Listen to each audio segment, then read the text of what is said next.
की काही लोक संख्येने एखाद्या ठिकाणी जातात की हां कोकणात छान हॉलिडे म्हणून गेलेली आहेत, फिरायला म्हणून गेले आहेत आणि तिथल्या कुठल्या तरी एका झाडावर बाबा मुंजा असतो असं तिथल्या लोकांचं म्हणणं असेल. पण त्यावेळेला जी जाग आली त्यावेळेला मात्र पास झालेला जो काही तो एनर्जी फ्लो होता त्याच्यानंतर मात्र त्या वॉशरूमचा दिवा लागला. स्त्री आणि पुरुष याच्यामध्ये ना स्त्रियांची एनर्जी जास्त व्हल्नरेबल असते कम्पेअर टू मेल्स. सो असं बऱ्याचदा होतं ना की एखादी स्त्री एखाद्या जागेत जाते आणि ती पटकन म्हणते की नाही नाही मला ना इथे काहीतरी अस्वस्थता येते. वी ऑल आर ग्रे ना, every shade is grey. There is nothing black and white in this world. I believe सगळं ग्रे आहे. कुठंतरी पॉझिटिव्ह आणि निगेटिव्ह आहे. जर एखाद्या व्यक्तीला कर्णपिशाच्य आहे तर मुळातच त्या व्यक्तीच्या कर्मामध्ये कुठल्या तरी आत्म्याच्या वासाशी त्याचं कनेक्शन होणं हे लिहिलेलं होतं. माझ्याकडे दोन्ही पद्धतीचे अनुभव आहेत की जिथे मला एक डिव्हाइन एक्सपिरियन्स पण खूप छान आला किंवा येत राहतो आणि जिथे मला कायमच आजूबाजूचे असे अज्ञात वास लक्षात येत असतात की जे ज्ञात माणसाला तेव्हा पटकन सांगायला गेलो तर खूपच गडबड होऊन बसेल की अच्छा तुमच्या पाठीमागे दोघं उभे आहेत असं मी पटकन म्हणलो तर किती घाबरायला होईल. की ग्रास कटरवाला त्याच्या घरातनं निघाला आणि आम्ही निघालो आणि मी गाडीत बसल्या बसल्या माझे क्लायंट होतं सांगितलं की आपल्याला ॲक्सिडेंट होणार आहे त्यामुळे आपण एका सर्टन स्पीडनी गाडी चालवूया कारण हे सगळे प्रयत्न आपण त्या जागेत पोचू नयेसाठी चाललेले आहेत. आपण या एपिसोडची तयारी करताना जेव्हा भेटलो होतो तेव्हा तुम्ही म्हटलात की परमात्मा स्वामी तुम्हाला भेटले. कशी झाली ती भेट?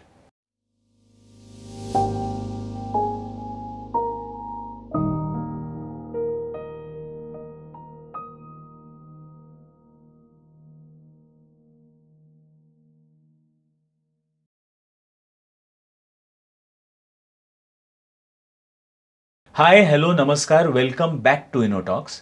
इनोटॉक्सच्या आजच्या भागामध्ये आपले लाडके डॉक्टर कपिल जोशी हे पुन्हा एकदा स्टुडिओमध्ये आले आहेत. कपिल जोशींबरोबर आम्ही केलेले 2 एपिसोड्स तुम्ही बघितलेच असतील. आपल्या आवाजात दडलंय का आपलं भविष्य असं एक शीर्षक होतं आणि दुसरा एपिसोड होता वास्तू बोलते का. हे 2 एपिसोड्स झाल्यावर आणि तुमचे कमेंट्स वाचल्यावर तुमचा प्रतिसाद बघितल्यावर आम्ही ठरवलं की डॉक्टर कपिल जोशींबरोबर कदाचित आपल्याला अजून एपिसोड्स करता येऊ शकतील. आजचा एपिसोड खास आहे. गेलेली माणसं स्वप्नात येणं किंवा दिवे बंद चालू होणं किंवा एखाद्या सुनसान रस्त्यावर काहीच कारण नसताना आकृत्या दिसणं किंवा खिडक्या आणि दारांचा आवाज देखील होणं. काहीच ठरवलं नसताना अशा घडामोडी होणं म्हणजेच पॅरानॉर्मल ॲक्टिव्हिटी का? ह्याच विषयावरती आज आम्ही डॉक्टर कपिल जोशींबरोबर बोलणार आहोत. हा एपिसोड शेवटपर्यंत बघायला विसरू नका आणि रात्री बघत असाल तर एकटं नक्कीच बघू नका. Doctor Kapil Joshi, welcome to Innotalks. Yes.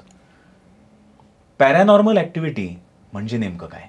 Paranormal activity म्हणजे माझ्या मते अशा घटना किंवा असे अनुभव की जे एक्सप्लेन करणं त्याच्याबद्दल काही विश्लेषण करणं खूप अवघड आहे. ज्याला मराठीमध्ये पारलौकिक अनुभव असं म्हटलं जातं किंवा इंग्रजीत त्याला आणखीन एक खूप चांगला शब्द आहे टेलिकायनेसिस. की एक इल्युमिनॅटी म्हणून जग असतं. इल्युमिनॅटी म्हणजे असं जग की जिथं अज्ञात शक्ती अज्ञात वास असलेल्या काही एंटिटीज फिरत असतात आपल्या आजूबाजूला. सो नॉर्मल मनुष्याला सामान्य व्यक्तींना त्यांच्या दैनंदिनीमध्ये त्यांच्या आजूबाजूला काय चाललं आहे हे फक्त कॉन्शियस माइंडने समजत असतं. पण ह्याच बरोबर किंवा ह्या चालू दैनंदिनीमध्ये सुद्धा आजूबाजूला असं एक जग सुरू असतं ज्याला पारलौकिक म्हणू शकतो आपण. पॅरानॉर्मल वर्ल्ड असं म्हणू शकतो. सो होतं असं की बऱ्याचदा नॉर्मल रुटीन नॉर्मल आयुष्यामधनं जेव्हा आपण जात असतो त्यावेळेला एखादा अनुभव असा येतो की जो फक्त मला येईल, समोरच्याला येणार नाही. किंवा आपण काही ग्रुप्समध्ये असू तर कदाचित 2 लोकांना जाणवेल आणि इतरांना जाणवणार नाही. तर ह्या वेळेला जो अनुभव येतो की जे थोडंसं अनसीन आहे किंवा एक्सप्लेन नाही करता येणार, that is nothing but paranormal experience. की अमुक एखाद्या जागेत आम्ही बसलो असताना अचानक असं घडलं की अरे काहीतरी इकडं बाजूला हललं किंवा असा एक वाऱ्याचा स्रोत किंवा झोत अशा पद्धतीनं गेला की गूजबम्स येतात, की शहारे येतात अंगावर. आणि काय झालं असा प्रश्न आपण आजूबाजूच्या लोकांना विचारतो आणि नाही कळलं. सो ते जे ज्ञात असूनही अज्ञात आहेत अशा वेळेला त्या एका जगाला जर का मनुष्य त्याची एनर्जी, त्याचा एक्झिस्टन्स, त्याचा ऑरा जर का कनेक्ट झाला तर मग मात्र आपण त्याला पॅरानॉर्मल ॲक्टिव्हिटी होणं किंवा पॅरानॉर्मल एक्सपिरियन्स येणं असं म्हणू शकतो. लहानपणापासनं सगळ्यांना भूताच्या गोष्टी ऐकायला खूपच आवडत असतात किंवा काही जण प्लॅनचेट सुद्धा करत असतात. आणि महाराष्ट्राच्या कोकण पट्ट्यामध्ये सुद्धा भूताच्या गोष्टी खूप आहेत असं मी ऐकलं होतं. एखादी गोष्ट सांग ना पॅरानॉर्मलची, म्हणजे आम्हाला खरंच कळेल की पॅरानॉर्मल म्हणजे काय. म्हणलं तर गोष्टी खूप आहेत. आता प्लॅनचेट आणि पुन्हा पॅरानॉर्मल हे दोन खूपच वेगळे डायमेन्शन्स आहेत असं मी म्हणू शकतो. परंतु जसं मुंजा हा एक अत्यंत नोन प्रकार कोकण भागामध्ये सगळ्यात जास्त आहे, तर ते झाडावर असतात. मुंजा हा नेहमी झाडावर असतो. सो बऱ्याचदा असं होतं की काही लोक संख्येने एखाद्या ठिकाणी जातात की हां कोकणात छान हॉलिडे म्हणून गेलेली आहेत, फिरायला म्हणून गेले आहेत, आणि तिथल्या कुठल्या तरी एका झाडावर बाबा मुंजा असतो असं तिथल्या लोकांचं म्हणणं असेल. आता पुन्हा मी तिथंच येतो की प्रत्येकाला हा अनुभव येईल का? नाही. पण काही जणं जी कदाचित थोडीशी टवाळ असतील आणि ती म्हणली की चला रात्री आपण फिरूयात का आणि बघूयात का खरंच तिथे काय अनुभव येतो का वगैरे, असं जे काही उगाचच एक कारण नसताना जो भोचकपणा असतो आपण ज्याला म्हणू, तर काही तिथे जातात असं धरूया आपण. आणि अचानक एकाची एनर्जी इतकी व्हल्नरेबल होते, ती इतकी डेलिकेट, इतकी नाजूक असते त्यावेळेला की त्यालाच तो अनुभव येतो, दिसतो, जाणवतो, भासतो. आणि इतर म्हणतात नाही रे असं काही नाही आहे. बऱ्याचदा असं होतं ना की तुमच्या मनाचा विचार म्हणजे समोर येणारं दर्शन किंवा दृश्य नाही, पण ते जोपर्यंत तुमचं शरीर आतल्या साईडनी म्हणजे आतून अनुभवत नाही तोपर्यंत त्याची प्रचिती ही बाह्य शरीराला जाणवणं फार अवघड आहे. जाणवू शकत नाही असं मला म्हणायचं होतं. म्हणलं तर प्रचंड अनुभव आहेत. मी माझ्या आयुष्यातला आधी एक पहिला अनुभव सांगतो. तो पुण्यात घडला होता. एक नात्यातनं होते की ज्यांच्याकडे निधन झाल्यामुळे आपण सगळेच नातेवाईक आप्तेष्ट तिकडं जमतो. तर ते वय असं असतं की अरे तू राहशील का आज इकडे, का म्हणजे काही मदत लागली तर वगैरे वगैरे, हरकत नाही. आता अस्थिविसर्जन वगैरे सगळं झालेलं होतं आणि तोपर्यंत माझा इल्युमिनॅटी किंवा पॅरानॉर्मल या वर्ल्डशी तसा संबंध कधी आला नव्हता, अनुभवातनं सुद्धा. आणि मग काय घडलं की एक 7वा वगैरे दिवस असेल, आपल्याकडे सगळे अंत्यसंस्कार जे आपण फॉलो करतो त्या दृष्टीने हे सगळं चाललेलं होतं. तर मला गेलेली व्यक्ती, ते जे आजोबा होते जे गेले होते, ते पहाटेच्या वेळेला जेव्हा जाग आली तर मला असं जाणवलं, मी असं म्हणू शकत नाही किंवा म्हणणार नाही की दिसलं, जाणवलं की एक असे फ्रॅक्शन ऑफ सेकंडमध्ये त्यांच्यासारखं दिसणारा एक भासमान आकृती अशी पास झाली आणि ती वॉशरूमकडे गेली. आणि ती एनर्जी इतकी फास्ट होते की अरे म्हणजे आजोबा होते का असं स्वतःला आपण प्रश्न विचारतो. आणि मग स्वतःला आपण समजावून सांगतो की नाही कसं शक्य आहे, ज्या कारणासाठी आपण आज या घरामध्ये राहतो आहे की सगळे रिच्युअल्स चालले आहेत आणि हे चालले आहेत. आता दुसऱ्या दिवशी सुषुप्त अवस्था म्हणजे स्वप्न, त्याच्यामध्ये ते स्वतः 1-2 सेकंद 3 सेकंदासाठी आल्या आणि मला काहीतरी सांगून गेले की हे राहून गेलं रे माझं. आणि मी विचार केला की अरे म्हणजे is there any kind of sign which is trying to communicate. आणि पुन्हा तोच अनुभव घडतो की एका फ्रॅक्शन ऑफ सेकंडमध्ये त्याचं भासमान जे असतं ते पटकन असं घडून जातं. आणि मग पुन्हा हा प्रश्न स्वतःला पडतो की खरं आहे का माझाच विचार मला समोर दिसतोय. आता मात्र काय घडलं की त्याच्या नेक्स्ट डे परत पहाटेच्या सेम प्रहरामध्ये जेव्हा आता ती जाग का आली, का येते, त्याच वेळेला का येते, म्हणजे मला असं काही म्हणायचं नाही की मला पहाटे 3ला पहिल्या दिवशी जेव्हा जाग आली तेव्हा असं जाणवलं, दुसऱ्या दिवशी मला पुन्हा 3:30लाच जाग आली, हां मग अर्धा तासाचाच फरक पडला, मग तो प्रहर तसा आहे का, असं काही नाही आहे. पण त्यावेळेला जी जाग आली त्यावेळेला मात्र पास झालेला जो काही तो एनर्जी फ्लो होता त्याच्यानंतर मात्र त्या वॉशरूमचा दिवा लागला. आणि असं झालं की अरे कोणी गेलं का, परत आपण ॲक्च्युअल वर्ल्ड कॉन्शियस माइंड मला विचारतो की अरे आपल्या आजूबाजूला झोपलेली लोक कोणी उठली आहेत का, आणि मग लक्षात येतं की नाही तसं काही झालेलंच नाही आहे. हां, मग some energy just passed. So हा पहिला अनुभव होता की जिथं ते कम्युनिकेशन व्हायचा प्रयत्न झाला होता. सो असं म्हणजे जसं मी म्हणलं की मुंजा किंवा अशा अनेक प्रकारच्या काही एंटिटीज ज्यांना खूप नावं आहेत, हे अनुभव घडतात का, हे अनुभव सहजरित्याही घडतात. हे अनुभव माझ्या मते तर आजूबाजूला घडतच असतात. फक्त तुम्ही त्या वेळेला त्या पर्टिक्युलर जगाशी कनेक्ट झालात तर तुम्हाला ते कळतं की something else is also happening parallelly, आणि मग तुम्ही म्हणता की हां अरे मला एक्सपिरियन्स वेगळा आला आत्ता काहीतरी. मी नेहमी असं सांगतो की स्त्री आणि पुरुष याच्यामध्ये ना स्त्रियांची एनर्जी जास्त व्हल्नरेबल असते कम्पेअर टू मेल्स. सो असं बऱ्याचदा होतं ना की एखादी स्त्री एखाद्या जागेत जाते आणि ती पटकन म्हणते की नाही नाही मला ना इथे काहीतरी अस्वस्थता येते.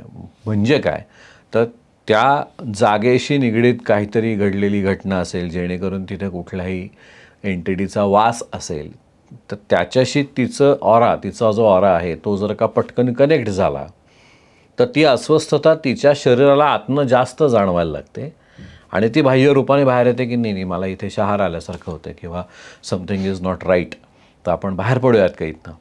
मग आता हे पुरुषांना होत नाही का? होतं ना, 100% होतं. पण ज्या फ्रिक्वेन्सीने इथे स्त्रियांना जाणवू शकतं, भासतं आणि अनुभव घेता येतो तेवढा पुरुषांना नाही येतो. सो म्हणलं तर खूप किस्से आहेत, कितीतरी किस्से आहेत. म्हणजे माझ्या 23 वर्षाच्या करिअरमध्ये every now and then I actually feel the same. पण त्या आजोबांना काय सांगायचं होतं, जे आजोबा तुला भेटले? आता ते त्या दरम्यान नाही घडलं. त्या आजोबांनी एक साधारण 1.5 ते 2 महिन्यानंतर एकच गोष्ट कम्युनिकेट केली होती की कदाचित ते तेव्हा गेले, तेव्हा ऑफकोर्स मी त्या घरी नव्हतो, तर काहीतरी करून ठेवलं होतं. कारण त्यांची जायची वेळ साधारण एक 8-8:30 अशी होती आणि जायची म्हणण्यापेक्षा त्यांना जो काही त्रास झाला तो, आणि त्याच्यानंतर मग ऑब्व्हियसली त्यांना जेव्हा हॉस्पिटलला हलवलं गेलं then he was no more after some time. तर कदाचित त्यांच्या आवडीचं असं काहीतरी केलं होतं किचनमध्ये जे त्यांना नाही खाता आलं. कारण इट ऑलवेज हॅपन्स की तुम्ही तुमच्या लास्ट मेमरीला कनेक्टेड असता. काहीही हो, आपल्याकडे अंत्यसुद्धा संस्कारच आहेत ना. आपण म्हणतो की अरे नाही दुर्दैवी मृत्यू झाला, आपण कायम असंच म्हणतो की अरे होते आणि आता अचानक ते वारले. पण त्याच्यानंतर जे रिच्युअल्स आपल्याकडे हर प्रकारे हिंदू संस्कृतीमध्ये किंवा कुठल्याही फॉर दॅट मॅटर ज्या पद्धतीनं फॉलो होतो त्याला आपणही आपल्या इथं संस्कारच म्हणतो. तर त्याच्यामध्ये मग अस्थिविसर्जन आहे, एखादा पर्टिक्युलर दिवस आहे की 3रा 4था, मग 10वा आपण पिंडदान किंवा हे सगळं करतो. तर गेलेला जो वास असतो, जो देह नाशिवंत आहे ना, तो 21 दिवस त्या कुटुंबाशी त्या घराशी निगडीतच असतो आणि तो हे सगळं पाहत असतो. 21 दिवसानंतर मग त्याला पूर्णपणे कुठेतरी युनिव्हर्सल कॉन्शियसनेस ज्याला मी मानतो की जिथनं आपण सगळे अंशात्मक आलेलो आहोत तिथं जायचा मार्ग दिसतो. आणि तिथपर्यंत जेव्हा तो वास पोचतो तेव्हा त्याला पुढची गती समजते की आता पुढे कदाचित 1-2 महिने तू फ्री आहेस आणि नंतर तुला अमुक योनीत जन्म घ्यायचा आहे. आता गंमत अशी होते की हां मग 2 महिने आहेत ना, मग कुठेतरी लास्ट मेमरीजशी कनेक्टेड ते असतात आणि मग ते तिथे येऊन जातात. कारण ह्या एंटिटीजना 2 प्रकारात असतात असं मी नेहमी मानतो. एक चल आणि दुसरी स्थिर. चल एंटिटीज पासिंग बाय असतात आणि स्थिर ह्या तिथेच ॲडमेंटली अडकून पडलेल्या असतात, थांबून राहिलेल्या असतात. आणि मग त्यांच्या त्या टेरिटरीमध्ये त्यांच्या पर्टिक्युलर डिफाईन्ड त्या एरियामध्ये आपण जेव्हा जातो, आणि विशेषतः मी नेहमी म्हणतो की एखादी स्त्री जर का तिथनं पास झाली तर तिला येणारा अनुभव हा खूप पटकन असतो कम्पेअर टू मेल्स. पण तिला ते कळेलच असं नाही. बऱ्याचदा असं घडतं, किंबहुना मी म्हणेन 90% असं घडतं की जे अनुभव घडतात येतात ते समजत नाहीत. मग ते रिपीट व्हायला लागले की काहीतरी अनयुज्युअल आहे, समथिंग इज नॉट राईट, अशा एका स्टेटला किंवा एका झोनला माणूस पोचतो आणि मग तिथं पॅरानॉर्मल हा थॉट डोक्यात येतो. पण शरीर सोडल्यावरती जसं तुम्ही म्हणालात की 21 दिवस ती आत्मा त्यांच्याच माहिती असलेल्या अशा सराउंडिंग्समध्ये वावरत असते. आणि काही स्थिर आत्मा असतात ज्या तिथेच थांबून राहतात, आणि काही आत्मा त्यांना गती मिळते म्हणून ते पुढे जातात. तर या आत्म्यांमध्ये पॉझिटिव्ह आणि निगेटिव्ह शेड्स अशा असतात का? नाही. कारण हे का विचारलं याचा पुढच्या प्रश्नात कदाचित जास्त उलगडा होईल. पण मुळामध्ये शरीरात जोपर्यंत वास आहे, चैतन्य ज्याला मी म्हणतो, तोपर्यंत जाणीवा आहेत, ज्ञानेंद्रियांचे उपभोग आहेत. शरीर एकदा सोडलं की तो फ्रीविल आहे. त्याला फक्त जेवढं आठवतं आणि जितकं आठवतं त्याच्याशी तो कनेक्टेड राहतो. जसं मी आत्ता म्हणालो की चल आणि स्थिर, तर स्थिरचा अर्थ आधी मी ज्या घरामध्ये होतो तिथेच तो स्थिरावतो असं नाही.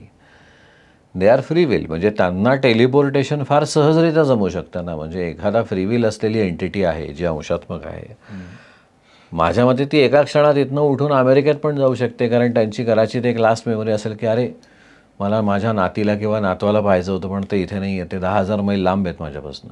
But they can go and they can see.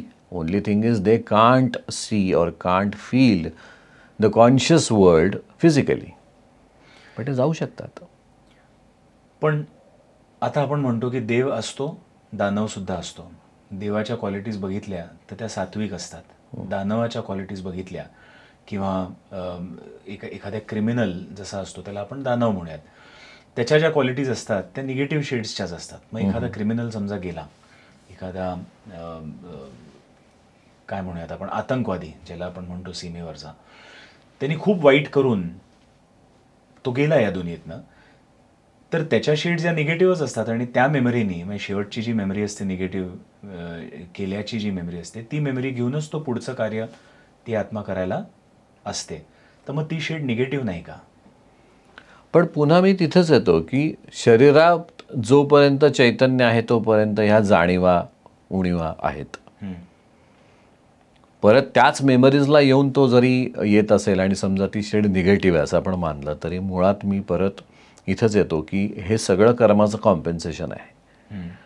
कर्मसिद्धांताप्रमाणे तुम्ही कुठं जन्म घेतला, तुमचे आप्तेष्ट कोण, तुमचे सख्खे भाऊ बहीण कोण, तुमचे आईवडील कोण, पासून ते तुमच्या आयुष्यात येणारे तुमचं मित्रमैत्रिणी कोण, ते तुमच्या आयुष्यात होणार असेल लग्न तर येणारा सहचारिणी किंवा सहकारी कोण, पासून ते अशी लोकं येणं की जी तुमच्याबरोबर कायम राहून तुम्हाला सहकार्य करणं, ते अशी लोकं येणं की ज्यांच्याकडनं तुम्हाला चुकीचे वाईट अनुभव येणं. दीज ऑल आर कार्मिक कॉम्पेन्सेशन्स. म्हणजे मला मान्य आहे की आपण जर का अत्यंत मुंडेन वर्ल्ड किंवा नॉर्मल वर्ल्डनी विचार करायला गेलो तर नाही, हा टेररिस्ट आहे, हा चांगलं कर्म करतच नाही आहे, अनडाऊटेडली येस. पण पॉईंट तो आहे की even that is the compensation of some karmas which has been pending. म्हणजे त्याच्या हातनं मारले गेलेल्या लोकांशी तो कुठं ना कुठंतरी कनेक्टेडच असणार आहे for some reason, for some way. So मी तिथे येतो की ह्या सगळ्या शेड्स ग्रे आहेत. मी त्याला चांगलं वाईट पॉझिटिव्ह निगेटिव्ह म्हणतच नाही आहे. वी ऑल आर ग्रे ना, every shade is grey. There is nothing black and white in this world. I believe सगळं ग्रे आहे. कुठंतरी पॉझिटिव्ह आणि निगेटिव्ह आहेच. जसं आपण खूप डीपमध्ये जायला लागलो तर ओंकार म्हणजे अ उ आणि म, म्हणजे उत्पत्ती स्थिती आणि लय. लय म्हणलं की नाश येतो. मग जिथे क्रिएशन, मेंटेनन्स आणि डिस्ट्रक्शन असं जर का तो थॉट असेल तर कुठेतरी ही इकोसिस्टम आहे जी चालू राहणारच आहे ना. पूर्वीच्या काळी आपण जेवढ्या पौराणिक कथा वाचल्या असतील तर पुन्हा आपण तिथंच येतो ना की देव आणि दानव, याच्यात दानव आधी म्हणून देवांना काही ना काही रूप अवतार हे त्या वेळेला घ्यावेच लागले, कारण तिथे संहार गरजेचा होता. सेम आहे ना, प्रोटॉन्स, न्यूट्रॉन्स आणि इलेक्ट्रॉन्स, सेम थिअरी आहे. उ म, ओंकारांची निर्मितीच तिथं नाही असं मी मानतो. सो हा सगळा पुन्हा सारासार विचार केल्यानंतर coming back to your question, मी असं मानतो की त्याचं कार्मिक कनेक्शन पूर्ण झालं असेल आणि समजा एखाद्या निगेटिव्ह मेंटॅलिटी किंवा निगेटिव्ह माइंडसेटच्या व्यक्तीचा मृत्यू घडला तर ते जे चैतन्य आहे ते कदाचित पुढे विलीन होऊन त्याला मुक्तीच असेल. तर I don't see any thoughts which is coming back to the old memories in form of म्हणजे असं काहीतरी की तो वास पुन्हा तिथे येऊन एकदा बघून जाणं आणि त्या दृष्टीनं काही करणं, असं नाही होणार.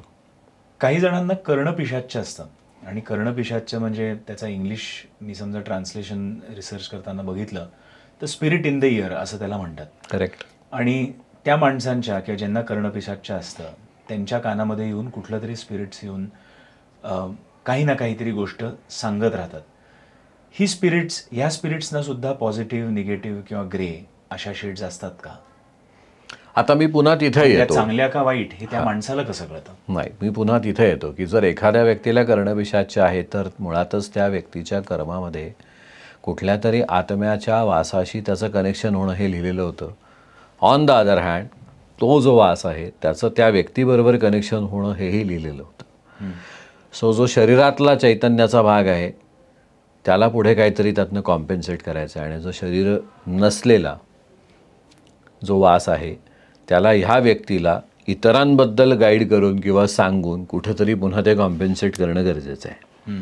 आता मुळात असं आहे, जेवढं माझं नॉलेज आहे की कर्णपिशाच्यामध्ये जेव्हा स्पिरिट इन द इयर होतं किंवा ते सांगितलं जातं तर पास्ट अतिशय ॲक्युरेट सांगितलं जातं, कारण त्याचं क्रॉस चेकिंग खूप स्ट्रॉंग आहे. मी जसं म्हणलं लिमिटेशन्सच नाहीत ना, शरीर नावाची मर्यादाच नाही म्हणल्यानंतर स्पिरिटला हां की अच्छा याचं नाव अमुक अमुक आहे का असं म्हणून ते धाडकन कुठल्या तरी त्या गतकाळातल्या घटनेला कनेक्ट करून सांगू शकते की ह्याच्या आयुष्यात अशाच्या नावाची व्यक्ती होती बरं का, आणि हेच सांगणाऱ्याला जसं डिक्टेट झालं आहे, तो जर म्हणला की अमुक व्यक्ती तुमच्या आयुष्यात होऊन गेली आहे तर तो समोरचा अवाकच होणार आहे.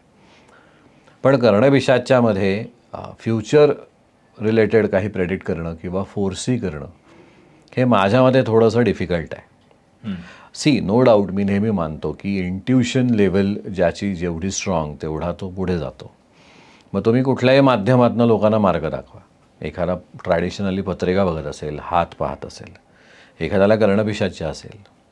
पण कर्णपिशाच्य म्हणजे नेहमी वाईटच असं नाही, नाही, कारण की हा प्रश्न विचारण्याचं कारण आहे की कानामध्ये येऊन सांगणारं स्पिरिट हे सुद्धा एक पॅरानॉर्मल ॲक्टिव्हिटी असल्यासारखंच झालं. पॅरलल वर्ल्डच आहे ते, फक्त तिथे होणारा त्रास एकच आहे की ते त्याला हवं तेव्हा येऊन तुमच्याशी बडबडणार आहे. सो ते इरिटेशन आणि त्याला ते म्हणजे कसं होतं हे नेमकं? थांबवण्याचं लिमिटेशनच नाही आहे. It just whispers in your ears, म्हणजे कानामध्ये कुजबूज होते. पण मग ज्याला कर्णपिशाच्य होत असतं त्याला समजत असतं, त्याला ते डिसर्न करायला म्हणजे समजायला की ही जी आपल्या कानामध्ये सांगणारी एंटिटी आहे ही चांगली आहे का वाईट आहे हे त्यांना कळत असतं का? हा प्रश्न का आला? कारण की तुमचेच एक मित्र आहेत, त्यांचं नाव आत्ता मी घेणार नाही, ज्यांना कानामध्ये शंकर महाराज, सद्गुरू शंकर महाराज येऊन सांगतात, पण ती शक्ती ही पॉझिटिव्ह झाली. पण कर्णपिशाच्य असलेला माणूस त्याच्या कानामध्ये येऊन सांगणारे स्पिरिट्स हे नेहमी पॉझिटिव्हच असतील असं नाही, अशी माझी धारणा आहे. सी इथे एक बेसिक थॉट मी आधी क्लिअर करतो की डिव्हाइन एनर्जीज जर तुमच्याशी कम्युनिकेट करत असतील तर त्याला तुम्ही पॅरानॉर्मल म्हणूच शकत नाही, त्याला पारलौकिक म्हणूच शकत नाही. मुळात त्याला अनुभूती म्हणतात.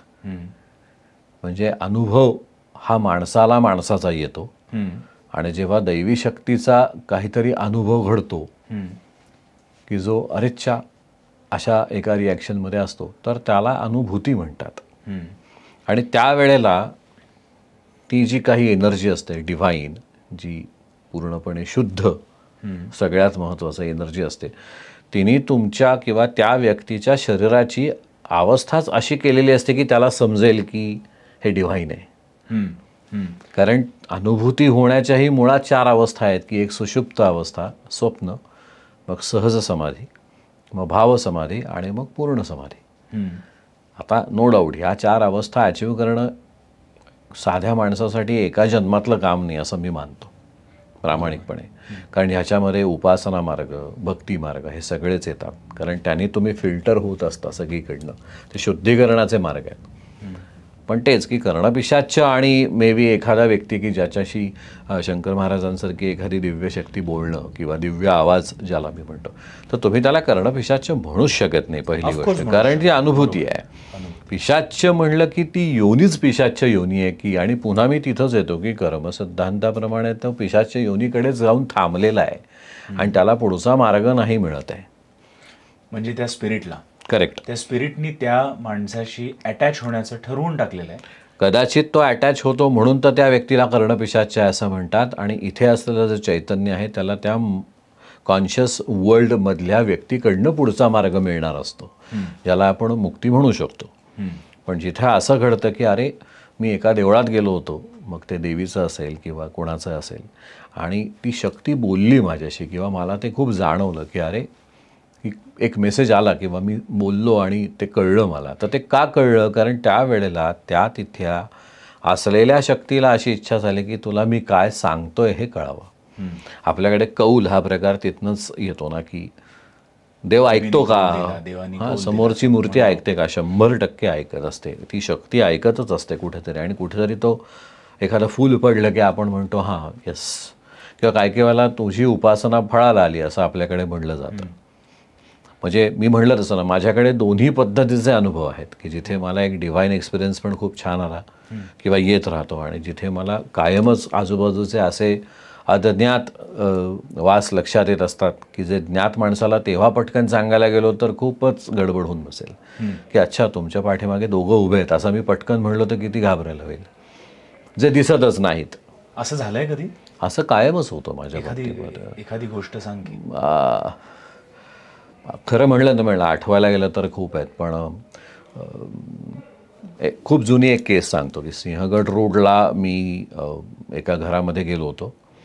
खरं कारण एवढंच होतं की वर जायचं होतं, 5 मिनटं थांबायचं होतं आणि सगळे एकत्र निघणार होतो. आता त्या घरात मी गेलो आणि मी काही क्षण स्तब्ध झालो. आता ज्यांच्या घरी गेलो होतो त्यांना असं वाटलं की पहिल्यांदा आलेला माणूस आहे की त्याला थोडंसं ते सगळं नवीन असल्यामुळे तो थोडासा स्थिर किंवा स्तब्ध आहे. आणि पण त्यांना हे माहिती होतं की मी काय करतो. ते म्हणले की काही झालं आहे का? तर मी त्यांना पटकन असा प्रश्न विचारला की किती वर्ष झाली तुम्ही इथं राहत आहे? तर ते म्हणले आता जवळजवळ 8 वर्ष झाली. मग मी त्यांना म्हटलं 8 वर्षामध्ये तुम्हाला असं लक्षात आलं नाही का की आपल्या बाबतीमध्ये आपला जो 8 वर्षाचा ग्राफ आहे हा थोडासा वर आणि थोडासा खाली आहे? ते म्हणले हो, पण हे खूप नॉर्मल नाही का? मी म्हटलं 100% आहे, पण घरी जेव्हा आपण परत येतो आणि घरी असतो आपण सगळे, तेव्हा काही तुम्हाला फील झालं नाही का? तर काका जे होते ते म्हणत होते की मला तरी नाही जाणवलं, पण बाकीच्यांना जाणवलं असेल तर माहीत नाही. आणि त्याच वेळेला त्यांची सून मला असं म्हणाली की तू म्हणतोयस तसं एक दोनदा मला खूप जाणवलं की मी एकटीच आहे आणि एक एनर्जी कुठेतरी भासते, जाणवते. तर मी त्यांना म्हटलं तुम्ही किती जणं राहता? तर ते म्हणाले आम्ही 4 आहोत, म्हणजे 4 जणं राहतो. आमचा मुलगा जॉब करत असल्यामुळे बाहेरगावी, मी, माझी बायको, माझी सून आणि माझी नात. तर मी त्यांना म्हटलं तुम्ही खरं तर 8 लोक इथे राहता, पण 4 दिसतात आणि 4 दिसत नाहीत. त्याच्यावर ते ऑफकोर्स त्यांची रिॲक्शन होती की म्हणजे काय, की त्यांची नावं काय? म्हटलं मला एकाच व्यक्तीचं नाव लक्षात आलं. मी ॲक्च्युली जेव्हा पहिल्यांदा तुमच्या घरी पोचलो वर, तेव्हा त्या व्यक्तीने मला पटकन सांगितलं की तुला माहिती आहे मी इथं आधीपासून राहत होते, हे नंतर आलेत. आणि मी विचार केला की अच्छा ओ, कारण त्यावेळेला काय रिॲक्शन द्यायची असं होतं. मग त्यांनी म्हटलं की तुला नाव सांगता येईल का? म्हटलं सांगतो, तुम्हाला हवं असेल तर तुम्ही क्रॉस चेक करू शकता. आणि मी नाव सांगितलं त्यांना.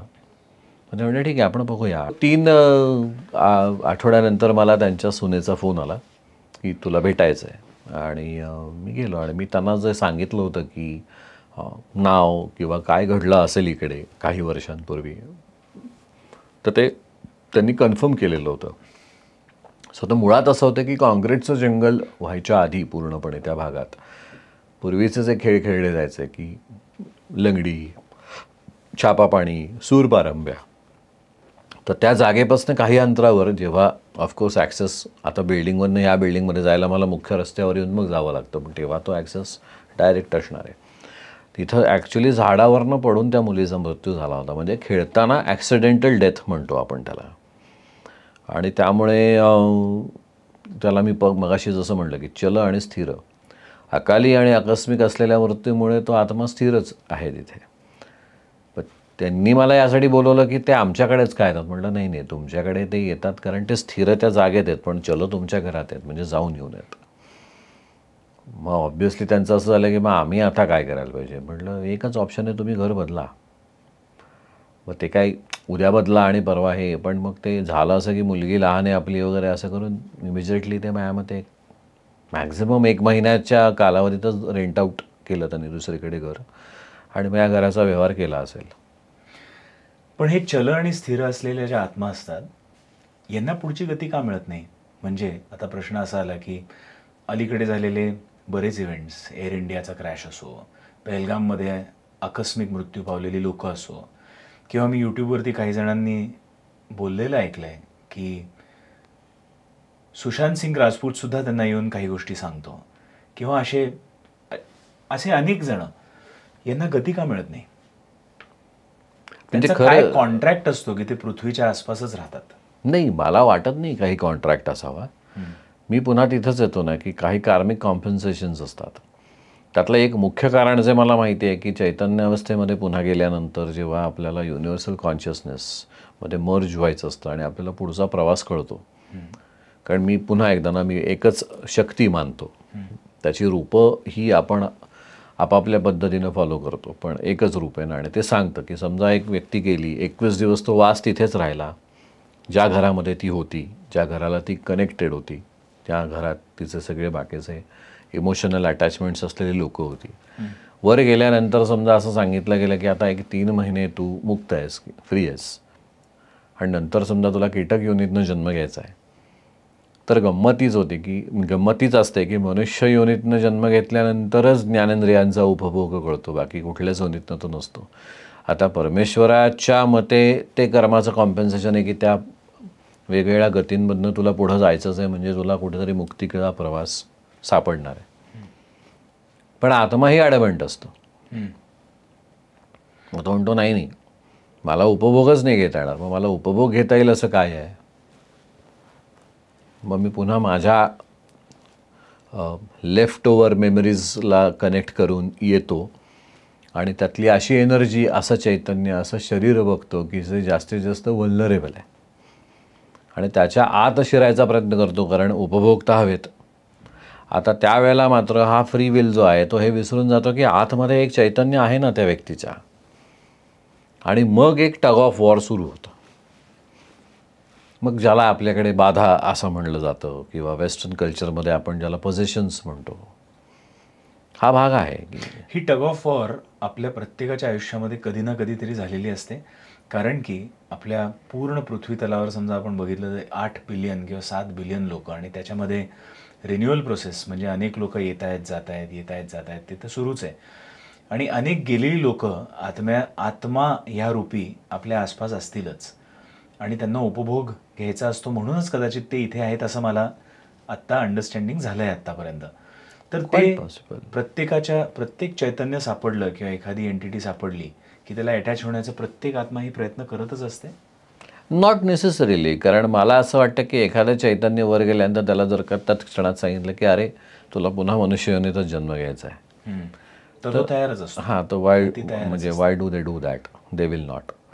पण काहींना असंही सांगितलं गेलं जरी की हां, एक 3 महिने तुमचं फ्री विल आहे आणि त्याच्यानंतर मग तुम्हाला अमुक योनीतनं पुढची गती आहे, तर कदाचित दे ॲक्सेप्ट ऑल्सो.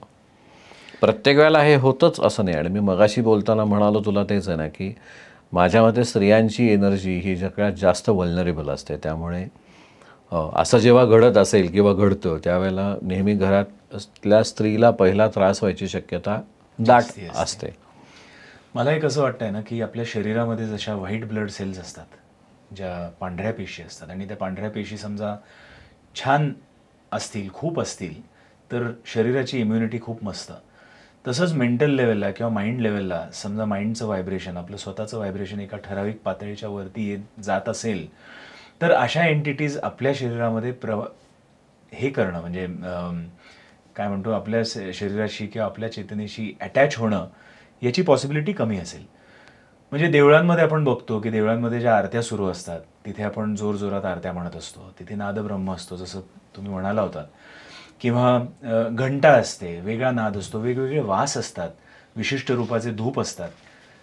तर देवळांसारख्या ठिकाणी ही एनर्जी ऑटोमॅटिकली हाय असते का, आणि तिथेही एंटिटीज असतात का, आणि त्या असतील तर त्यांचा देवळामध्ये रोल काय असतो? कदाचित ते तिथं मुक्तीच्या मार्गासाठीच तर आलेले असतात. म्हणून तर आपल्याकडे आजही अनेकशे वर्ष अनुभव आहेत की दुपारची आरती सुरू झाली की तो जो नादब्रह्म असतो, कारण आपल्याकडे आरती ही पुटपुटात म्हणायची पद्धत कधीच नव्हती, आजही नाही आणि कधीच नसेल. आरत्या ह्या नेहमी मोठ्यानेच म्हणल्या जातात आणि म्हणून तो जो नादब्रह्म निर्माण होतो, त्यांनी जी अशी एक कॉस्मिक एनर्जी क्रिएट होते, त्यावेळेला असा प्रयत्न करणारा कुठला तरी वास की जो दुसऱ्याच्या शरीरात जाऊ इच्छितो किंवा जाऊ पाहतो, त्या शरीराला हे त्यावेळेला लक्षात येतं की there are 2 entities where I am stuck in between, ज्याच्यामध्ये मी अडकलो आहे. आणि आता त्याला खूप मोठा सपोर्ट मिळतो त्या आतल्या चैतन्याला, आतल्या शरीराला, की अरे आता जो एक इन्व्हेडर आहे किंवा जो बाहेरनं येऊ पाहतोय त्याला बाहेर काढण्यासाठी आपल्याकडे आरती, नाद, श्लोक याचं शस्त्र आहे आणि आपण आता त्याला बाहेर काढूया. पण मग एक लॉजिकल प्रश्न असा येऊ शकतो की आरती, नाद, श्लोक या सगळ्यांनी होणारे संस्कार किंवा हे सगळे कानावर जेव्हा पडतात, ती जी आत्मा जिला प्रवेश करायचा असतो तिला तर काही ऐकू येत नसतं. असं कोणी सांगितलं? ते ऐकू येत, कारण की असं म्हणतात ना की मोठ्यांनी जेव्हा श्लोक सुरू असतात किंवा आपण काळभैरवाची उपासना करताना भय पूर्ण पळून जातं असं म्हणतो, किंवा काळभैरव ही या सगळ्या एंटिटीजची काळजी घेत असतो, त्यांना दूर ठेवण्याची असं म्हणतात. पण या एंटिटीजना ऐकू येतच नसतं कारण की त्यांना शरीर नाही आहे ना. नाही 100% असं कोणी सांगितलं? त्यांना 100% ऐकू येत असतं. They try to communicate. फक्त इतकंच असतं की शरीररूपी कुठलंही आवरण त्यांच्या भोवती नसतं. साधा प्रश्न मी विचारतो, मी हा कायमच विचारतो की मन कुठे आहे सांग. शरीरात मन कुठे आहे? नाही आहे शरीरात. ते फ्री विल आहे ना. तसंच शरीरात आत्म्याचा वास कुठे आहे? कारण तो सर्वत्र आहे. म्हणजे मी असं बसलो होतो आज आई वडिलांबरोबर आणि आठवतंय आपण दापोलीला गेलो होतो, तर आपल्या शरीरातला चैतन्यरूपी वास हा तिथे जाऊन तुला ते हायलाईट्स दाखवतो आणि तू ते डिक्टेट करतोस आणि तुला ते सगळं आठवतं. आणि त्यातला एक महत्त्वाचा भाग आठवतो की हां, मी असं हे केलं होतं किंवा आपण असं गाडी घेऊन गेलो होतो आणि आठवतं आहे असं त्या बीचवर गेल्यावर कसं आपण पडलो. Good memories. ह्याच मेमरीज त्याला माहिती असतात ना, जेव्हा ते शरीर नसेल तर, त्या आत्म्याला, त्या स्पिरिटला. सो प्रत्येक जन्मातले काही ना काहीतरी मेमरीज त्यांच्याकडे असतात. डिस्पाईट ऑफ वेदर त्यांनी मनुष्यवरीतनं जन्म घेतला असो अथवा नसो. त्यांना ऐकू येतं का? त्यांना ऐकू येतं म्हणून तर ते त्यामधल्या शरीराला त्रास होतो जे आपण पाहतो. कुठल्याही अशा ठिकाणी की जिथं तीर्थक्षेत्र आहेत, खूप मोठी देवांची महती असलेली जागा आणि ठिकाणं आहेत, तिथे फॉर एक्झाम्पल गाणगापूरसारखं ठिकाण घेऊया की तिथे आरती सुरू झाली की कित्येक लोक उड्या मारताना दिसतात, ओरडताना दिसतात. तो त्रास खरं त्या दोन्ही चैतन्यांना होत असतो, पण आतलं चैतन्य जे त्या शरीरात आधीपासूनच आहे त्याला तो जास्त होतो, कारण तिथं रिटॅलिएशन चालू असतं. आणि त्यावेळेला हे शरीर जे असतं ते अशा प्रकारचं काहीतरी अलौकिक गोष्टी करत राहतं की ज्याच्यावर विश्वास ठेवणं अवघड आहे. खरं असतं का ते खरंच? कारण की ती म्हणजे त्यांना वयाची बाधा नाही, त्यांना कुठली मर्यादा नाही आणि ते मोठे मोठे जे उंच लोखंडी खांब असतात. म्हणजे गाणगापुराबद्दल तुम्ही बोललात म्हणून यूट्यूबवरती बघितले व्हिडिओज, तर ते मोठ्या मोठ्या खांबांवरती चढून तिथे त्यांचं शरीर झोका घेत असतं. कारण बाहेरनं आत येऊ पाहणारी एनर्जी किंवा चैतन्य आणि आतलं चैतन्य ह्याच्यामधली ती मारामारी असते आणि फसतं ते शरीर. त्या शरीराला नंतर त्रास प्रचंड होतो. आरतीचा नादब्रह्म सुरू असताना ते जे काही गोष्टी होतात त्या काही आपसूक केल्या जात नाहीत. म्हणजे मी यज्ञकुंडामध्ये बसलेली लोकही बघितली आहेत धगधगत्या, असं काही नाही आहे. जेव्हा आरती सुरू आहे म्हणजे तो जो उत्सव आहे त्याच्यामध्ये जाऊन बसलेली अर्ध शरीर आत टाकलेली लोकं पाहिलेत. नंतर लक्षात येतं की त्यांना कुठेतरी बर्न मार्क आहेत किंवा कुठेतरी झाडावरनं किंवा खांबावर जाऊन उड्या मारल्यानंतर जे काही झालेल्या इंजुरीज आहेत त्या आहेत. पण ते कधी होतं? जेव्हा हा पूर्ण नादब्रह्म संपतो त्याच्यानंतर त्या शरीराला ते जाणीव येण्यासारखं आहे. अनॅस्थेशियातनं बाहेर आलेल्या माणसाला नंतर कसं कळतं की ती भूल उतरली, अच्छा आणि मग आता माझं ऑपरेशन झालंय तर मला दुखतंय, हां इथे काहीतरी केलं होतं बरं का. तसंच आहे ना ते. या एंटिटीजना लांब ठेवण्यामध्ये त्या नादब्रह्माचा, त्या श्लोकांचा, कधी कधी जे आपले वैदिक श्लोक असतात किंवा वेगवेगळ्या वासांचा धूप किंवा साई मंदिरामध्ये, स्वामी समर्थांच्या मंदिरामध्ये उदी दिली जाते, विभूती दिली जाते, मंत्रिक केलेली विभूती ती असते. या सगळ्याचा कसा कसा उपयोग होतो? नाही, या सगळ्याचा उपयोग जो आहे तो बाह्यरूपी चैतन्याला पुढचा मार्ग दाखवण्यासाठी आधी होत असतो, की जिथे इन्व्हेजन्स असतात परत, की नाही तुझं इथं कामच नाही आहे, तुला ऑलरेडी सांगितलं की तुला ही गती दिली जाणार आहे, तरी तू इथं आल्यानंतर मग आता आम्हाला ह्या शरीराला आणि त्या शरीरात ऑलरेडी एक्झिस्ट करणाऱ्या चैतन्याला प्रोटेक्ट करणं गरजेचं आहे. पण पुन्हा मी कर्माचं कॉम्पेन्सेशनच मानतो, की आत्मा जो ऑलरेडी चैतन्यरूपी एक नाशिवंत देह आधीचा सोडून वर गेलेला आहे, त्याला सांगितलेली पुढची जी गती आहे ती जर का तो ॲक्सेप्टच करत नसेल तर तो जेवढा अडकून पडेल हा तो त्याच्या कर्माने अडकून पडणार आहे. नाहीतर त्याला जर का असं सांगितलंच गेलं की 15 दिवसामध्ये तुला कीटक योनीत जन्म घ्यायचा आहे, पण मला कीटक योनी नको आहे, हे फ्री विल असतंच ना. बरोबर. मग ते जोपर्यंत त्याची जाणीव होत नाही तोपर्यंत हे असे उपाय तारणं मारणं हे चालू राहतंच ना आपल्या इथे, की अरे तुला तुझ्यासाठीच सांगतो की तुला पुढची गती घ्यायची आहे, तू एवढा स्वतःला अडकवशील तेवढा मुक्तिमार्ग नाही आहे. तो तिथेही एक डिव्हाइन अँगल असतोच सांगण्याचा. पण शेवटी असं आहे की मी म्हणलं तसं की जर का उत्पत्ती आहे तर स्थिती आहे आणि लय पण आहे. तुम्ही वास्तू हिलिंग खूप करता आणि मगाशी आपण निगेटिव्ह एनर्जीजबद्दल बोललो, जिथे तुम्ही त्या फॅमिलीला सांगितलं की इथे 4 नाही इथे 8 लोक आहेत. तर असा अजून एखादा अनुभव सांगू शकाल का की जिथे तुम्ही वास्तू हिलिंग करताना त्या एंटिटीला तुम्ही सांगितलं की तू इकडून बाहेर जा, पण आणि आता इथे तू राहायचं नाहीस, पण त्या एंटिटीने ते मानलं नाही आणि तिथे थोडंसं अजून वेगळ्याच रूपाने ते हिलिंग गेलं, असे काही अनुभव आहेत का? हो, नक्कीच आहेत. म्हणजे असा एक अनुभव आहे की जिथे अगदी छोट्या जागेमध्ये मला माहिती होतं की 10 ते 11 एंटिटीज आहेत ज्या स्थिर आहेत, चल पण नाही आहेत. तर मला जे 3 वेळा प्रोसिजर करावी लागते हिलिंगची, तर पहिल्या याच्यामध्ये फक्त कल्पना देऊन ठेवलेली असते, कारण मी काही कुठल्याही अंधश्रद्धेला बळी पडणारा माणूस नाही आणि अंधश्रद्धा मी स्वतःही मानत नाही. की नाही, आपल्याकडे कम्युनिकेशनचा वे असतो की सांगितलं जातं अत्यंत की नाही इथं जे काही एक मी शुद्धीकरण किंवा क्लेन्झिंग करणार आहे, तर त्या दृष्टीनं तर तुम्ही इथं असणं मला योग्य वाटत नाही. मी पुढच्या वेळेला आलो तर मला तुम्ही नसलात तर फार आनंद होईल, कारण माझं काम कोणाला पुढचा मार्ग दाखवणं नाही आहे. मी काही कोणी डेमिगॉड किंवा गॉड एम्बॉडीमेंट माणूस नाही.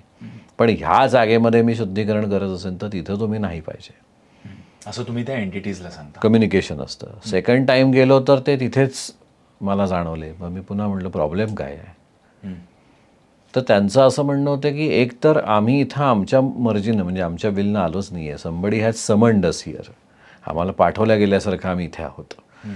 कारण ती रायव्हलरी किंवा तो मी म्हणतो की एक इल माइंडेड थिंकिंग असतं की ह्या व्यक्तीचं किंवा ह्या कुटुंबाचं वाईट व्हावं म्हणून कोण ना कोणतरी काहीतरी या गोष्टी, ज्याला आपण अनयुज्युअल प्रॅक्टिसेस म्हणतो. अनयुज्युअल प्रॅक्टिसेसवर आपण वेगळा एपिसोड करूच, पण आपण आत्ता पुन्हा पॅरानॉर्मल थॉटकडे येतो. तर मी त्यांना म्हटलं की ठीक आहे, हरकत नाही, मला आज तुम्ही इथे आहात पण तुमचं कारण तुम्ही तुमच्याकडे ठेवा, मी तुम्हाला ह्या जागेत थांबायचं नाही हे सांगतोय.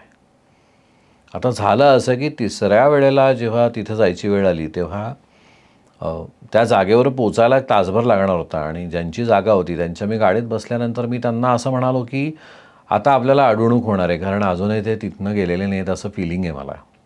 म्हणजे त्या जागेवर जाताना रस्त्यावर तर तुम्ही तिथलं ग्रास कटिंगवाल्या माणसाला सांगितलं होतं की तिथं तोपर्यंत, कारण ओपन प्लॉट असल्यामुळे तोपर्यंत तिथं थोडंसं गवत वाढतं किंवा झाडझुडपांचे पाला पडून कचराच होतो आणि मला कोपरा हवा असतो ॲक्सेस करायला. तर पॅरलली गोष्टी घडत होत्या की ग्रास कटरवाला त्याच्या घरातनं निघाला आणि आम्ही निघालो आणि मी गाडीत बसल्या बसल्या माझे क्लायंट होतं सांगितलं की आपल्याला ॲक्सिडेंट होणार आहे, त्यामुळे आपण एका सर्टन स्पीडनी गाडी चालवूया, कारण हे सगळे प्रयत्न आपण त्या जागेत पोचू नयेतसाठी चाललेले आहेत.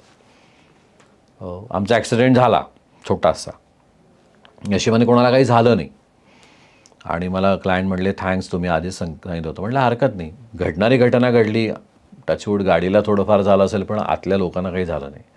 आम्ही तिथं पोचेपर्यंत आम्हाला 2 घटना घडल्या की जेव्हा आमचं इथं घडलं त्याच वेळेला ग्रास कटरवाला त्याच्या बाईकवरनं पडलेला होता, तो दवाखान्यात गेला होता, त्यामुळे त्यांनी फोन केला होता की मला थोडा लेट होतो आहे. म्हटलं हरकत नाही.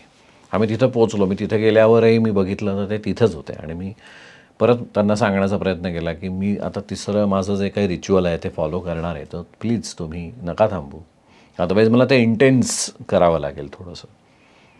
ते म्हणले नाही आम्ही नाही जाणार. ह्या दरम्यान बिचारा तो ग्रास कटरवाला बाईकवरनं आला बँडेज वगैरे लावून, आणि मग त्याला सांगितलं की ह्या 4 कोपऱ्यातलं तू हे साफ करायला घे, तुझं झालं की सांग. म्हणजे तो म्हणला साहेब एक 15 मिनिटात सगळं करतो. तर तो 5 मिनिटांनी आला आणि तो म्हणला की डिझेलच संपलं माझ्या ग्रास कटर.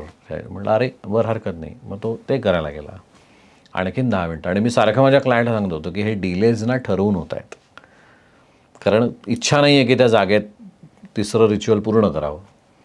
आता तो सगळं करून आला आणि मग एक अत्यंत अनाकलनीय घटना घडली आमच्या दृष्टीनं, की एका कोपऱ्यात जिथं तो वास जास्त जाणवतो हे मला माहिती होतं आणि मी क्लायंटलाही सांगितलं होतं, तिथे ग्रास कटिंग करत असताना त्या ग्रास कटरचं पातं वाकलं आणि ते तुटलं.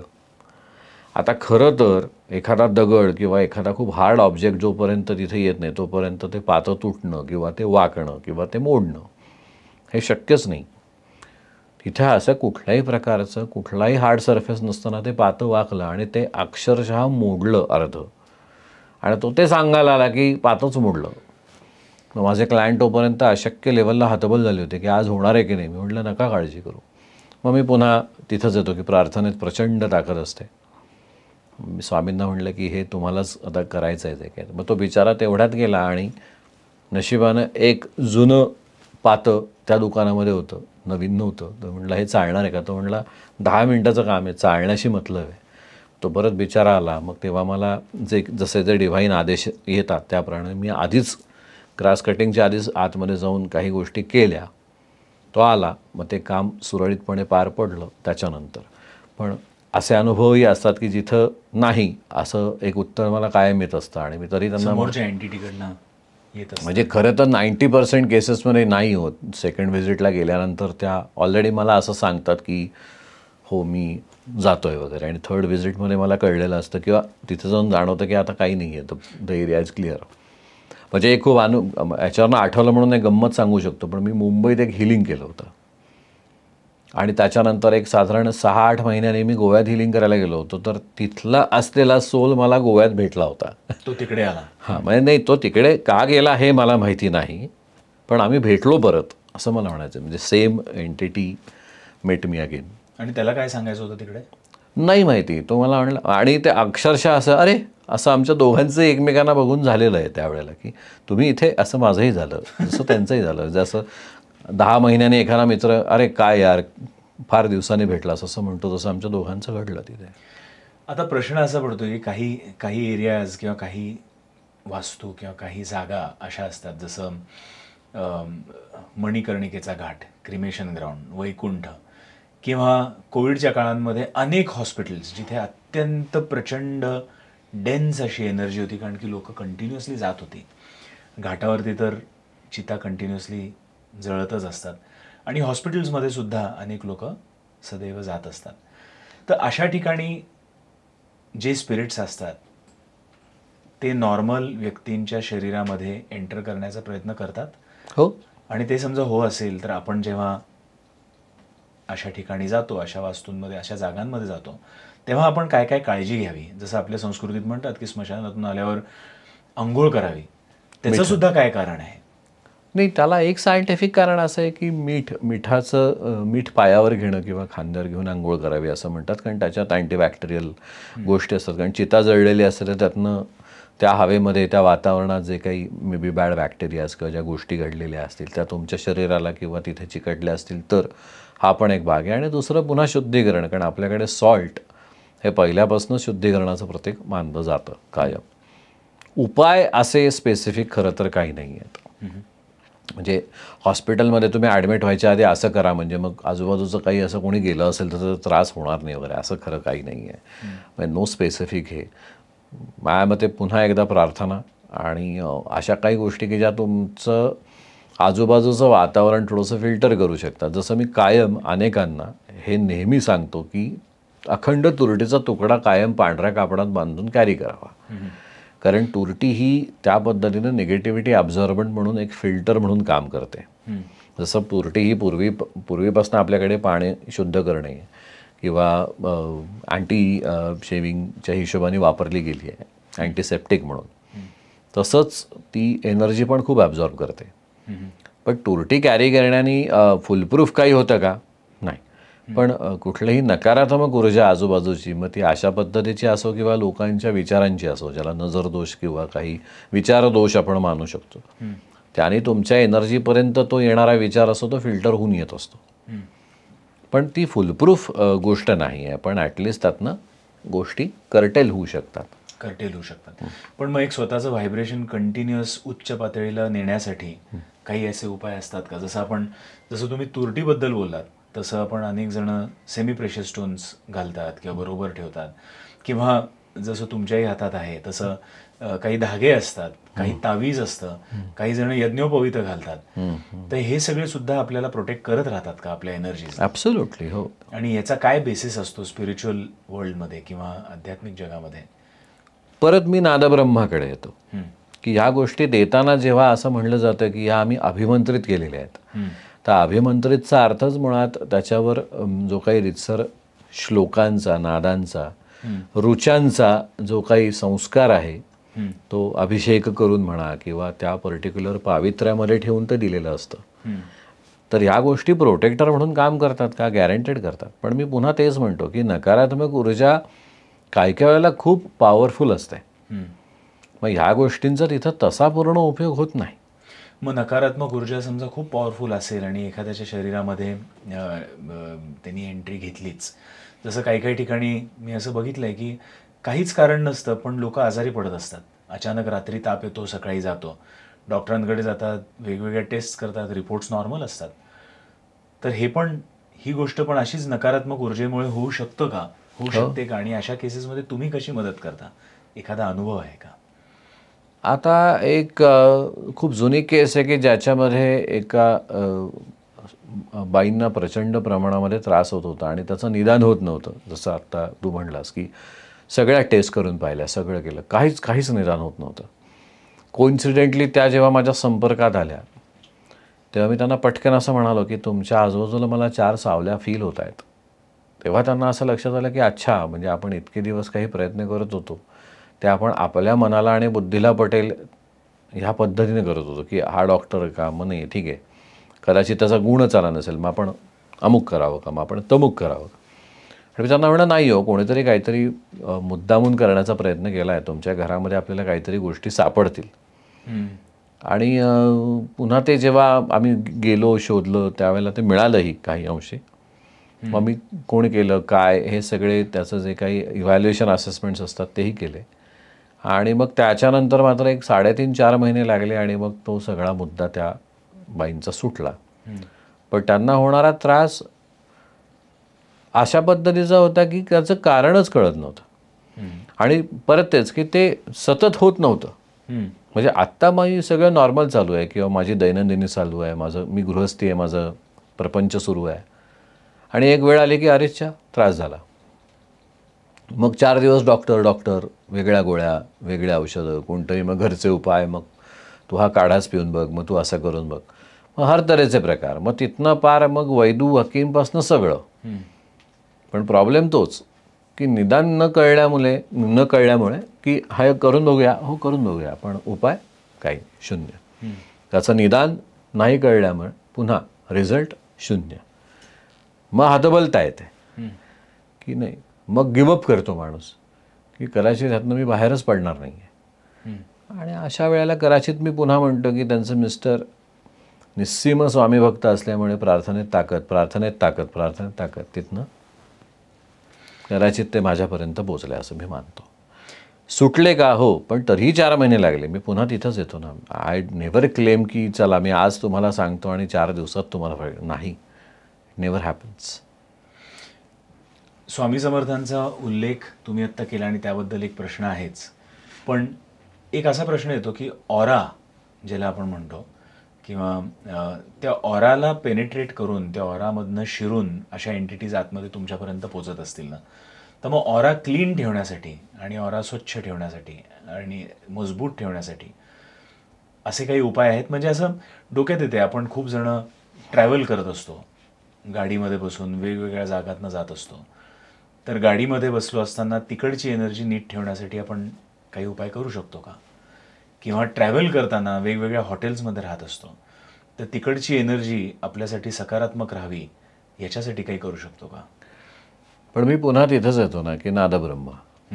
नित्यपाठ, नित्य उपासना, पूर्वीपासून आपल्यावर जे संस्कार घडलेले आहेत की संध्याकाळी भीमरूपी रामरक्षा म्हणावं, आपण ते म्हणतो आणि आपला आवाज आपला असतो जो आपल्या नाभीतनं निर्माण होत असतो, ज्याने माझ्या मते आतनं आपलं क्लेन्झिंग असतं, सुरूच असतं. पण आउटर ऑरा क्लेन्झिंग कोण करणार? कारण आपण सगळे प्रपंचातली लोक आहोत. कित्येकदा आपण वेगळ्या लोकांना वेगळ्या जागेत जाऊन भेटतो. प्रत्येक वेळेला आपण हा विचार करूच शकत नाही की मी ह्या जागेत गेल्यावरती जागा नकारात्मक आहे का सकारात्मक आहे. मला तिथं जाऊन मीटिंग करावी लागणार आहे तर मला करावी लागणार आहे. That is part of my job. मग किंवा आता मी 4 दिवस सुट्टी काढली, मी कुटुंबाबरोबर प्रवासाला चाललो आहे, छान कुठेतरी नैनितालला चाललो आहे किंवा मी कुठेतरी दक्षिणेला केरळकडे चाललो आहे. प्रत्येक वेळेला तुम्ही कुठल्या हॉटेलमध्ये उतरला आहे, ते किती वाईट आहे छान आहे, यू कांट.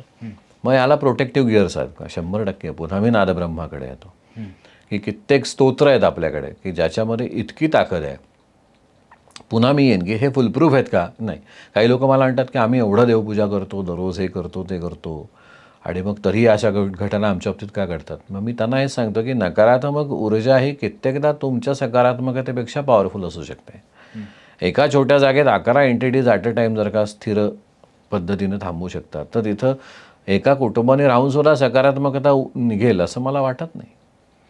होऊ शकतच नाही. सेम आहे. मग प्रवासात काय करावं? काळभैरव अष्टक ऐकावं. मी प्रत्येकाला सांगतो. हनुमान चालीसा ऐकावी. तुम्ही गाडीत आहात, बरं ठीक आहे, तुम्ही विमानात जरी असला तरी तुम्ही निदान ज्या हॉटेलला राहणार आहात तिथे पोचल्यानंतर तुमच्यासोबतच्या लोकांना एक 10 मिनटं सांगून की आपण बसूया आणि आपण एक चालीसा ऐकूया. तर की कमी आवाजात ऐका, हळू आवाजात ऐका, पण तुम्ही ऐकू शकताच ना. आणि ह्या गोष्टी आता यूट्यूब आणि याच्यावर अत्यंत सहजतेने अवेलेबल आहेत. म्हणजे या स्तोत्रांमधनं येणारी सकारात्मक ऊर्जा त्या नकारात्मक ऊर्जेला थोडंसं डिटर करू शकते की तू लांब राहा. त्यासाठी हे या नादब्रह्माचा कदाचित खूप कारण तुमचा आउटर ऑरा क्लीन होतो. आउटर ऑरा क्लीन होतो. आपण या एपिसोडची तयारी करताना जेव्हा भेटलो होतो तेव्हा तुम्ही म्हटलात की परमात्मा स्वामी तुम्हाला भेटले. कशी झाली ती भेट? ती गोष्ट किंवा तो अनुभव सांगू शकाल? अगदी आत्ताचा अनुभव आहे, खूप सुंदर आहे. मी मुंबईत पार्ला मठात पहिल्यांदाच गेलो होतो. मला जे घेऊन गेले होते ते त्यांनी तिकडे काही लोकांनाही सांगून ठेवलं होतं की मी येतोय वगैरे. सो आता माझा स्वतःचा असा मुद्दा असतो की तुम्ही परमेश्वराच्या दारात गेल्यानंतर तुम्ही VIP नसताच, तोच असतो फक्त. आणि मी तिथे गेल्यानंतर नो डाऊट स्वामींना असं म्हणालो की आलो आहे बरं का, मी इतके वर्ष मुंबईला येतो पण मी तुमच्याकडे म्हणजे या जागी पहिल्यांदा आलो. आता माझ्याबरोबरचे कोणतरी होते तर ते पण माझ्याशी त्यावेळेला बोलत होते. आता माझा संवाद, माझं होणारं अनुसंधान वेगळं होतं. आणि ते मला म्हणले बरं ठीक आहे मग दे मला 500 रुपये. आणि मी हो असं म्हणालो. आता खरं तर त्यानंतर मी ते दानपेटीत टाकणं गरजेचं होतं.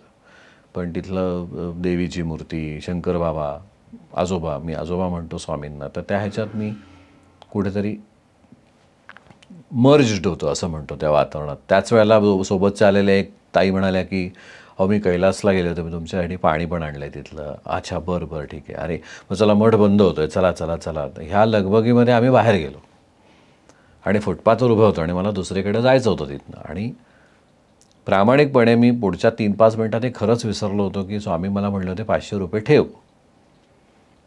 आणि मी जे मला घेऊन गेले होते ते विचारलं होतं की सर तुम्हाला कसं जायचं इथनं, म्हणजे मग मी रिक्षा करून देऊ का? मी म्हटलं नको नको, मी ओला उबर करतो, म्हणजे मग काय त्याच डेस्टिनेशनला नेमकं पोचवलं जातं वगैरे. असं आमच्या अगदी नॉर्मल चर्चा सुरू असताना एक व्यक्ती साध्या कपड्यातली अशी आली आणि मला पटकन माझ्याकडे पॉइंटेड असं बोट करून म्हणले की 500 रुपये देणार होतंस ना, का नाही दिलेस? आणि मी बाकीच्यांनाही म्हणलो की स्वामी आलेत आणि मी दिले 500 रुपये. आणि तो फ्रॉम नोवेअर म्हणला की चांगलं होईल आणि त्यांनी क्रॉस केलं. तर सगळ्यांना म्हणलं की त्याच्याकडे लक्ष ठेवा, हा माणूस कुठे गायब होईल याची गॅरंटी नाही, कारण ते स्वतः कुठल्या रूपात येतील यू नेवर सांगता येत नाही. आणि समोरच्या साईडला जेव्हा त्या व्यक्तीने क्रॉस केलं त्याच्या पुढे कार पार्क्ड होती, तर तो त्या कारच्या पलीकडनं जाताना आम्हाला दिसला मागनं, पण पुढे तो दिसलाच नाही. आणि सगळे असे अवाक झाले माझ्यासोबतचे. म्हणजे हा अनुभव मी एकट्याने घेतलेला नाही आहे, ह्याला विटनेस लोक आहेत. तर मी त्यांना म्हणलं की अरे नाही माझीच चूक आहे म्हटलं. कारण आता त्या लोकांच्या पर्स्पेक्टिव्हने असं होतं की चला तुमच्या निमित्ताने आम्हाला कदाचित असं का होईना दर्शन झालं असेल. मी म्हटलं हो, 2 गोष्टी असतात. लोकांचा एक असा भ्रम असतो की त्यांना हवा त्या रूपातच परमेश्वराने कायम त्यांना दर्शन दिलं पाहिजे, आणि असं नाही आहे. तुम्ही कसं ठरवणार की परमेश्वराने तुम्हाला कसं दर्शन द्यायचं? ते कसंही दर्शन देतील. दुसरं म्हटलं, त्यांनी मला आज सांगितलं होतं, म्हटलं 500 रुपये ठेव, आणि मी हो म्हणून मी विसरलो, म्हणून ते मला एकदा सांगायला आले की तू विसरलास, काढून घ्यायचं असतील तर ते कसंही काढून घेतील. त्यामुळे हे असे एक्सपिरियन्सेस तर मला कायमच येतात. त्यांचे असं नाही, कोणाचेही येऊ शकतात. पहाटेच्या वेळी जेव्हा ब्रह्ममुहूर्त असतो तेव्हासुद्धा काही अशा एनर्जीज, काही अशा चेतना तुमच्याशी बोलतात, हे तुम्ही पहिल्या एपिसोडमध्ये सांगितलं होतं. त्या सगळ्या एनर्जीजपैकी एक एनर्जी ही स्वामी समर्थांची असते. पण मी त्याला अद्वैत मानतो. मी पहिल्या एपिसोडमध्ये म्हणलं होतं ना की उन्मन अवस्था, त्या क्षणालाच ती उन्मन अवस्था असल्यामुळे त्याला तुम्ही स्वामी म्हणा, त्याला तुम्ही दत्त महाराज म्हणा, तुम्ही त्याला दुर्गा म्हणा, महालक्ष्मी म्हणा, doesn't matter. Energy is energy. हां, पण नो डाऊट मला सेन्स होताना ते लक्षात आलेलं असतं की हू इज टॉकिंग, म्हणजे who is trying to convey the messages to me. त्यामुळे ते स्वामी असतात. कधी मी शंकर महाराजांना दाढीबाबा म्हणतो प्रेमानं, त्यामुळे ते पण असतात, असं काही नाही आहे. पण हे अनुभव येतात का? कमालीचे येतात, असतातच. म्हणून मी नेहमी म्हणतो ना की परमेश्वराशी किंवा डिवाईन एनर्जीशी तुम्ही कम्युनिकेट होत असाल किंवा ती तुमच्याशी कम्युनिकेट होत असेल तर त्याला अनुभूती म्हणावं. कारण ते अनुसंधान साधलं जातं. त्याला तुम्ही पिशाच्य योनी नसल्यामुळे कुठल्याही प्रकारचं पारलौकिक संवाद म्हणूच शकत नाही. तो वेगळा, ते कनेक्शनच वेगळं आणि हे वेगळं असं आहे. खरं या गप्पा संपूच नाहीत असं वाटतंय, पण आपल्याला अजून भरपूर एपिसोड्स करायचे आहेत. हो. आणि आपण पुढच्या एपिसोडमध्ये अनयुज्युअल प्रॅक्टिसेस आणि वेगवेगळ्या गोष्टींबद्दल बोलू शकतो. तर आज इथेच थांबूयात. हो, अगदी 100%. मग इनोटॉक्सचा एपिसोड संपला आणि आपल्या ऑडियन्सनी पूर्णपणे हा ऐकला की त्यांना आपल्याला 2 शब्द तर द्यावेच लागतात. हो, म्हणजे ते तिथे कमेंट करतात आणि आपल्यालाही समजतं की त्यांनी तो एपिसोड पूर्णपणे बघितला आहे आणि त्यांना तो आवडला आहे. आज काय देऊयात? आज मी असा मेसेज देऊ इच्छितो सगळ्यांना की आपल्या आयुष्यामध्ये ना सगळं कुठं ना कुठेतरी ऑलरेडी ठरलेलं आहे. मी नेहमीच म्हणतो we are always the latter part of what we say as a life. तर मी सगळ्यांना सांगेन की आयुष्य आहे ना, जेवढं सहजतेने जगता येईल तेवढं जगा. ही जर सहजता तुम्हाला आणता आली ना तर त्यासारखं सुख नाही. आपण जेवढे ॲनालिटिकल होऊ ना तेवढं आपण लाईफ कॉम्प्लिकेट करतो. म्हणजे मी नेहमी हा प्रश्न लोक माझ्याकडे येतात, दर्शन होत नाही हो, तुम्हाला काय, तुम्ही चोजन वन आहात, तुम्ही हे आहात. मी त्यांना म्हणतो की मला एक साध्या प्रश्नाचं उत्तर द्या की तुम्ही दररोज देवपूजा करताना सांगत असाल, म्हणत असाल, कदाचित देवाला आपलं मानून त्याच्यासमोर रडत असाल. खरंच उद्या तुम्ही समोर त्या स्वामी मूर्तीच्या बसलेल्या आहात आणि किंवा फोटोत स्वामी आहेत आणि ते एकदम बाहेर आले फोटोत म्हणले बोल चल आज तुझं ऐकतो मी, तर काय होईल? आणि 99% लोकांनी मला उत्तर दिलं की छे आम्हाला चक्कर येईल. म्हटलं मग एक्झॅक्टली ना. म्हणजे मग तुम्ही ते कॉम्प्लिकेट काय करता की मला ते भेटत नाही, तुमचं तर बरं आहे हो तुमचं दर्शन, असं नाही. मी तेवढं सहजतेने त्यांच्याशी बोलतो आणि मी परत सांगतो की तुम्ही सांगा, तुम्ही मागू नका, त्यांना सगळंच माहिती आहे. मी कायम हे म्हणतो की तुम्ही मागितलात ना तर परमेश्वराचं एक वाक्य फिक्स आहे. म्हणजे तुम्ही त्याला शक्ती म्हणा, तुम्ही त्याला काहीही नाव द्या, की मी योग्य ते देतो, हवं ते कधीही देत नाही. त्यामुळे जेवढं आयुष्य आपलं सहज करता येईल ना तेवढी जास्त मजा आहे. एन्जॉय करा. एक मनुष्यजन्म मिळाला असा विचार करा आणि एन्जॉय करा. That is very important. तर मग काय शब्द तिथे त्यांनी लिहावा? एन्जॉय लाईफ, सहज अवस्था. हां, माझ्या मते सहज अवस्थेतनंच समाधी अवस्था मिळते. प्रपंचातनं परमार्थ साधायचा असेल तर तो सहज असावा. प्रपंचातनं परमार्थ, ही फ्रेज खूप आवडली, भावली. तसंच पाहिजे ना. सांगूयात तेच. हो, प्रपंचातनं परमार्थ साधावा असंही तुम्ही लिहू शकतात. आणि कपिल जोशींबरोबर हा एपिसोड तुम्हाला आवडला असेल तर तुमच्या प्रतिक्रिया आम्हाला नक्की कळवा. असेच नवीन एपिसोड्स आम्ही तुमच्यापर्यंत घेऊन येऊ. थँक्यू.